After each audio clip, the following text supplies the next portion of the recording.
Welcome in to the first half of our press conference here at the FIBA Women's Olympic Qualifying Tournament. We just saw a matchup between Australia and Germany. We have Germany now joining us for the first part of this press conference. Coach Lisa Tomaitis and Luisa Geisel-Schroeder. Yeah, been practicing. Just like to hear your thoughts on the game that you just played. Start with you, Coach. Australia is where we aspire to be, right? And this was just a fantastic game for us to be a part of. We haven't competed against a team of this caliber for a while, and for us to get this, to see the standard, where the standard's at, to be one of the top teams in the world. And so I think this was just a tremendous amount of learning for us, and a great opportunity for us to compete against that level. So we're going to take a lot from this. We're going to learn a lot from this moving forward. Same to you. I agree on everything what Lisa said. I think it was a really good test today. The beginning it was hard. They came out strong, and this is where we need to be better. But we had a really good third quarter, and this is where we need to keep working, and this is what we need to take and get better. And as you said, we want to be competing with these teams.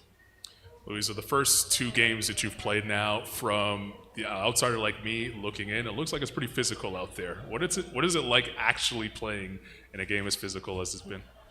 It's pretty physical, especially in the post. But if you want to compete on this level, you got to be physical and you got to take it, and you need to play with it. You got to be strong. This is where also I personally wanna develop. I'm young, but I want to compete on this level. And Elisa, for you, having the physicality the first two games in such a short period of time, how do you keep your players kind of fresh for another game tomorrow? For sure we had to rotate people in, shorter shifts, and being mindful of the minutes played, looking ahead to a potential key matchup tomorrow. So, it's almost like the bigger the tournament, the bigger the competition, the more physicality that's allowed. And so it's just, again, another thing for us to continue to adjust to and to be ready for. What are some of the things that you need to bottle up from this game that you were happy with that you can take tomorrow against Brazil? I think the compete was there. I think our team showed its character and that we played hard to the end. Again, I think there's some things from that third quarter that we can take from a positive lens moving forward. Just some of our execution, I thought we were able to get some open looks, but just being able to take care of the ball under that kind of pressure, I think, is going to be key. Brazil does similar in terms of pressuring the ball, and we're going to have to handle that a little bit better tomorrow than we did today. Louisa, last question for you here. Tomorrow night, there'll probably be a lot of energy from the home crowd watching the host nation play. Are you excited to play in that type of atmosphere? Super excited. I think these are the best opponents to play against. When you have a crowd, it's better than an empty gym. And we have to take that also for us as an motivation and take it with us. And I think it's going to be a good challenge. To play in front of that crowd, to play against Brazil, against the physicality. But we're ready. And then last question for either you two. There's still a chance that you punch your ticket to the Olympic Games here, depending on the result of our next game. If Brazil wins, you guys will still be going to the Olympic Games. Where will you be watching the game? And will you be wearing yellow and green? Is it where we will be watching the game?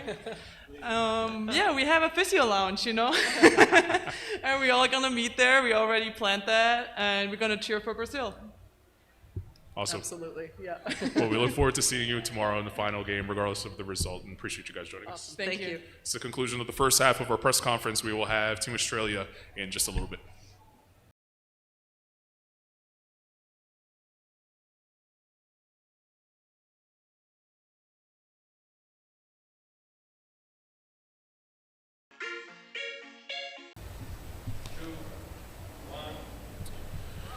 All right, back to the second half of our press conference here at the FIBA Women's Olympic Qualifying Tournament in Brazil. Australia, the team to win this game between Australia and Germany. 85-52 was the final score. The win giving Australia the opportunity now to compete at the Olympic Games. joined by head coach Sandy Brondello and Beck Allen. First of all, congratulations to both of you. Coach, I'll ask you first, and then Beck, I'll ask you to respond as well. Just your initial thoughts on the game that was. Yeah, obviously happy with the result. The biggest thing for me with the Sabali sisters being out was to not be complacent, because that can happen.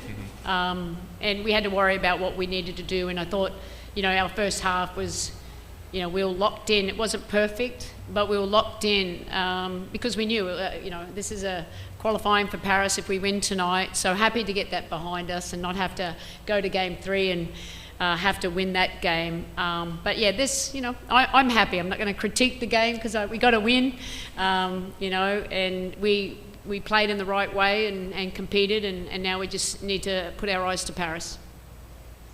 Yeah, really just to echo what Sandy said, I think every time we're on the floor, regardless of who we're playing, it's a moment to build, it's a moment for us to keep growing, and so that's why we value all of these times together. So for us to know that we're qualified now, that's special. I haven't had that experience in 2 games before, so this is a lot of stress taken off all of our shoulders, So, I'm just so happy for Sandy, the coaches, and the rest of the team.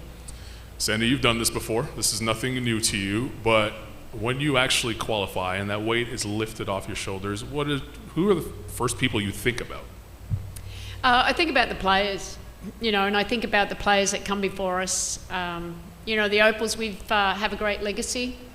We've played in so many Olympic Games, and I think it's expected of us. So that's kind of a pressure, even though the world basketball's, keeps getting better and better. There's, it's more parity across the world. But, for me, we just know it's hard work, and I think our culture shows through our connectedness on the court.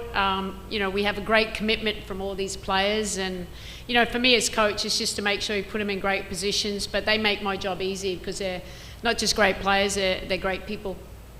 Beck, there was a lot of young talent on this team. Not to say that you're old, by the way. Pardon? Not to say that you're old, by the way. But Jade was able to get in the game. Steph was able to get in the game. Izzy was able to get in the game. And not just get in the game, they had moments in the game. How fun is it to watch? It's also exciting about the future.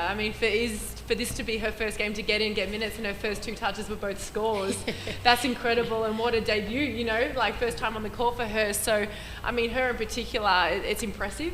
It's exciting, and then Jade as well is just showing that poise at such a young age, and Steph as well just being this menace defensively. I'm really excited to see what we have now and what we have to come. For you personally, you get an opportunity to go to the Olympic Games in Paris and share it with your teammates, sisters, families. What do you think about when you think about Paris and the games and just hearing the national anthem play when you're standing on the court wearing Australia across your chest? Yeah, it's the moment you feel so much pride. I felt that even just the last World Cup in Australia, to be there and to be singing the song with everyone else in the crowd, that was huge. For me to go to this next Olympics it's exciting because the last one was a COVID one. I like this idea of it being a sort of the full experience in that sense, but also having taken lessons from that first one to bring into the second, and I really want to be able to do that. So that's why it's been so important, and also just the road that we've all taken to get here, individually, collectively, it's massive. So I just love that we're all riding in this together. I'm going to ask you both this same question, so you could answer it first or choose to pass it on to someone second. Lauren Jackson's a part of this team, and she missed out on the opportunity to participate in the Olympics when it was here in Rio. She comes back to Brazil and helps you guys punch your ticket to go to Paris, to go to the Olympic Games once again. I sit here saying that, I got goosebumps. How do you guys feel, knowing her, seeing her day in and out? Well, she's a legend, isn't she? Even though she's 42 years of age, she's still driven, is loving being back in this environment, and she helped us a lot. This is not just picking her, this is picking her in merit, because we know that she could really step up and help us in an area that we don't really have. I thought she played great minutes tonight. She's in way better shape than she was at the World Cup when we took her, and she scored 30 points in that game against Canada. So it was exciting, and I think she's a great leader, and she's just enjoying being around the culture that we've built, and that's a credit to our captain Tess Madgen and these wonderful players. Yeah, no, I'll echo that as well. I think playing alongside her, you're always sort of learning from her experience too, but she sort of creates this calm amongst the group, and that's something that you really just get with age, I believe, and so her experience really rubs off on all of us. Last question for me, Sandy. Every team's different, but as a coach, maybe you take things away that you learn about yourself from every team. What are you learning about yourself coaching this version of the Opals? Yeah, I learned a lot. I suppose we've had a very up and down journey.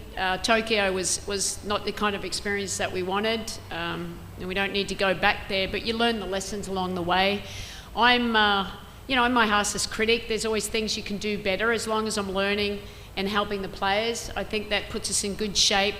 It's all about the relationships that we built and learning from our past experiences and making sure that we all have the common goal. So everyone does their little bit to make it work, and every experience is different, and I think that's part of life, isn't it? You're always going to learn from every experience, but it's a privilege and an honour for me to coach the Opals, and all these players are bought in, and it makes my job easier. I'll ask this last question for the players' behalf. Is there a curfew tonight, Sandy? There's a what? Is there a curfew tonight? Not at all. They can a little bit. We got a game tomorrow. We don't have much time to prepare because a lot of our players are in the WNBA. Right.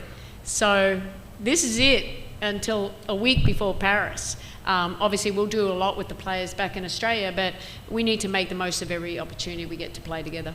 Well, congratulations. Still one more game to go, as you said, and we look forward to seeing you tomorrow. Appreciate it. Thank you. That concludes the second half of our press conference. We'll be back a little later on this evening as Brazil takes on Serbia.